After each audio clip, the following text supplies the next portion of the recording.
नमस्कार प्यारे छात्रों, आप हैं Rajkumar Patel sir YouTube channel पर। हम पढ़ रहे हैं एट ग्रेड अभ्यास पुस्तिका। आज हम पढ़ेंगे कक्षा 8वीं की गणित पुस्तक का पाठ एक के प्रश्नोत्तरों को हम हल करेंगे। अध्याय एक का नाम है परिमेय संख्याएं।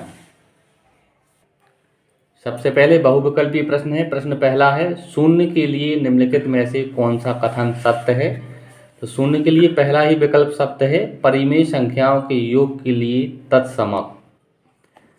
दूसरा प्रश्न है, 2/3 की समतुल्य परिमेय संख्या कौन सी है। तो 2/3 की समतुल्य संख्या है 4/6। सी विकल्प इसका सही होगा।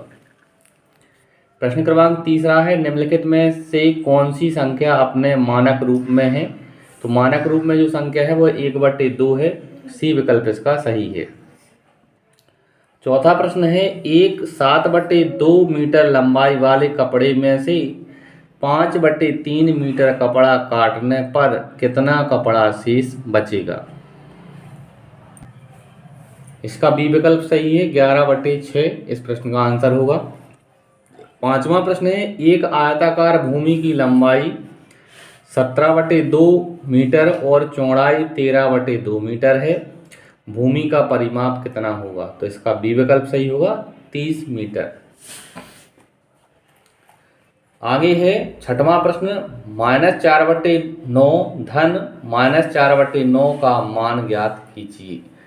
तो आप सबसे पहले यहाँ देखें, -4/9 धन -4/9 लघुत्तम आएगा 9, तो यहाँ हो जाएगा -8/9 आंसर हमारा होगा। प्रश्न क्रमांक 7वां है, सरल कीजिए। यहाँ एक सवाल दिया है 3/7, इसमें गुणा करना है 28/15 से और भाग देना है 14/5 से। सबसे पहले हमने इस सवाल को वैसे ही कर लिखा। अब देखें आप, 3/7 गुणित 28/15 और इस भाग के स्थान पे लिखेंगे गुणा का निशान और यह पीछे वाली संख्या को हम पलट देंगे। अंश को कर लेंगे हर में और हर को कर देंगे अंश में, तो यह संख्या पलट जाएगी और यहाँ गुणा का निशान आ जाएगा। अब हम 5 से 15 काटेंगे 3 बार और 3 से 3 को काट देंगे और 7 से काटेंगे, 14 से काटेंगे 28 को 2 बार। तो अब यहाँ बचेगा 2 और यहाँ बचेगा 7, तो आंसर आ जाएगा हमारा 2/7। 8वां प्रश्न है, एक हवाई जहाज 1 घंटे में 1020 किलोमीटर दूरी तय करता है, तो वह 25/6 घंटे में कितनी दूरी तय करेगा। इसका उत्तर लिखेंगे हम, 1 घंटे में तय की गई दूरी बराबर 1020 किलोमीटर, तब 25/6 घंटे में तय की गई दूरी, तो 1020 गुणित 25/6, 6 से हम इसको काटेंगे और 25 का करेंगे गुणा, तो आंसर आ जाएगा 4250 किलोमीटर। आगे प्रश्न क्रमांक 9वां है, वितर्कता के उपयोग से निम्नलिखित का मान ज्ञात कीजिए। 6/5 गुणित -3/12 कोष्टक बंद है, बड़ा कोष्टक बंद है। फिर धन प्लस करना है 6/5 गुणित कोष्टक के अंदर है 5/12, तो पहले इनका गुणा करेंगे फिर इसको हल करेंगे, उसके बाद हम इन सबको जोड़ेंगे। पहले हमने यहाँ सवाल को लिखा, फिर इस कोष्टक वाले को हमने यहीं से, अगर ये कट रही है संख्या है तो इनको काटेंगे। 6 से 12 काटे 2 बार, 2 का गुणा 5 में करेंगे 10, तो आंसर यहाँ बचेगा -3/10। इस साइड देखें, 6 से 12 काटेंगे 2 बार और 5 से 5 कट जाएंगे, तो बचेगा 1/2। अब यहाँ -3/10 धन 1/2 लघुत्तम आएगा 10। अब इसको 10 बनाने के लिए हम 5 का गुणा करेंगे, तो यहाँ आ जाएगा -3, 5 एकम 5, 5/10 -3 धन 5/10। अब प्लस के 5 में से माइनस के 3 कम हो जाएंगे, तो यहाँ बचेंगे प्लस के 2, 2/10। अब इनको काटेंगे, 2 से 10 को काटेंगे तो 5 बार कटेगा, तो आंसर आएगा 1/5। यह हमारा उत्तर हो जाएगा। आगे 10वां प्रश्न देखें, यदि एक 143/2 मीटर लंबे तार को बराबर लंबाई के 26 टुकड़ों में बांटा जाए, तो प्रत्येक टुकड़े की लंबाई क्या होगी। इसका उत्तर है, प्रत्येक टुकड़े की लंबाई बराबर, तो 143/2 और इसमें भाग करेंगे हम पूरे में 26 से। तो यहाँ इसको इस प्रकार से हम लिखेंगे 143/2 गुणित 26। अब इसको हम काटेंगे, तो 26 का गुणा 2 में करेंगे तो 52 हो जाएंगे, तो 143/52। इसको हम काटेंगे, इसको 13 से काटेंगे तो यह 11 बार कटेगा और यहाँ 13 चौको 52, यह 4 बार कटेगा, तो 11/4 वो 11 में अब जब 4 से भाग करेंगे तो आएगा 2.75 मीटर। यह हमारे प्रश्न का आंसर हो जाएगा। प्रश्न क्रमांक 11वां है, एक किसान के पास 49 सही 4/5 हेक्टेयर क्षेत्रफल का एक खेत है। वह इसे अपने एक पुत्र और 2 पुत्रियों में बराबर बराबर बांटना चाहता है। प्रत्येक के भाग का क्षेत्रफल ज्ञात कीजिए। सबसे पहले हम 49 सही 4/5, इसको मिश्र भिन्न को विषम में बदलेंगे तो 4 का गुणा 49 में करेंगे तो आ जाएगा 249/5। अब इसके 3 हिस्सों में बांटना है, प्रत्येक का हमें बराबर बराबर करना है क्षेत्रफल। तो 249/5 भाग करेंगे 3 से। अब भाग के स्थान पे लगाएंगे हम गुणा का निशान और कर देंगे 1/3। तो अब हम 3 से अगर 249 कटेंगे 83 बार, तो यहाँ लिखेंगे 83/5। अब 83 में 5 से भाग करेंगे तो 16 पूरी बार जाएगा, तो आंसर आएगा 16 सही 3/5। यह हमारा प्रश्न का आंसर होगा।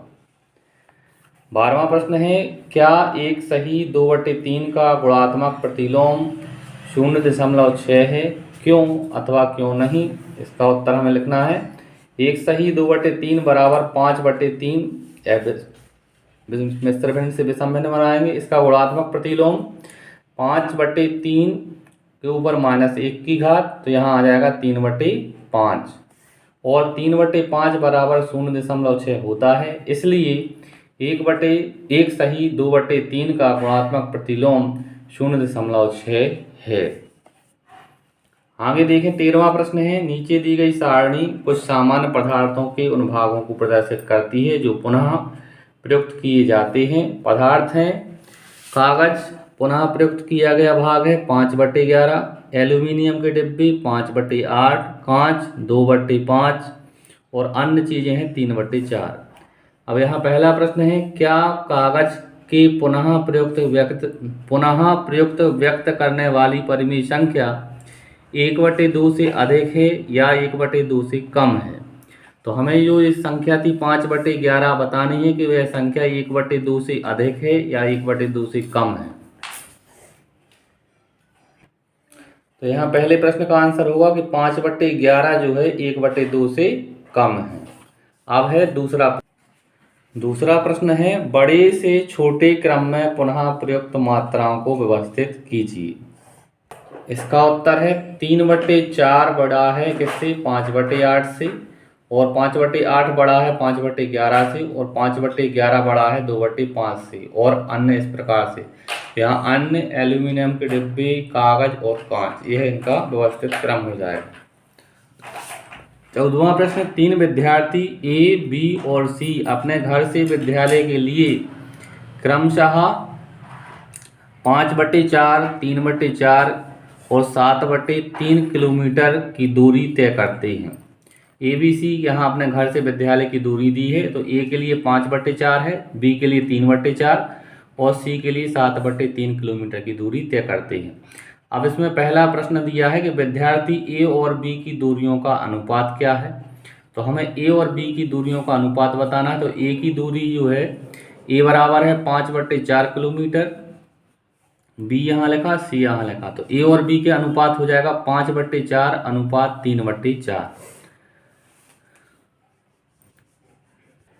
अब इसको 5/4 यहाँ हमने अनुपात को भाग में बदला है 3/4, तो भाग के स्थान पे अब यहाँ लिखेंगे हम गुणा का निशान, तो 5/4।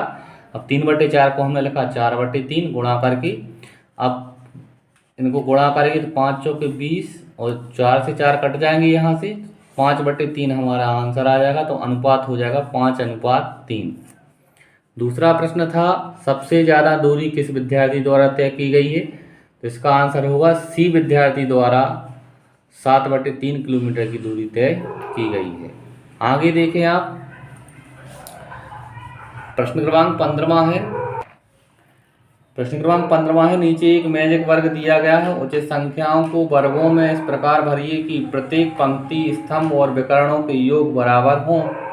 यहाँ आप देखिए एक वर्ग मैजिक है और उसमें कुछ प्रश्नवाचक चिन्हों के स्थान पर हमें संख्या भरनी है, तो हमने इन संख्याओं को यहाँ भर दिया है। आप इसके अनुसार अपनी पुस्तक में भर सकते हैं।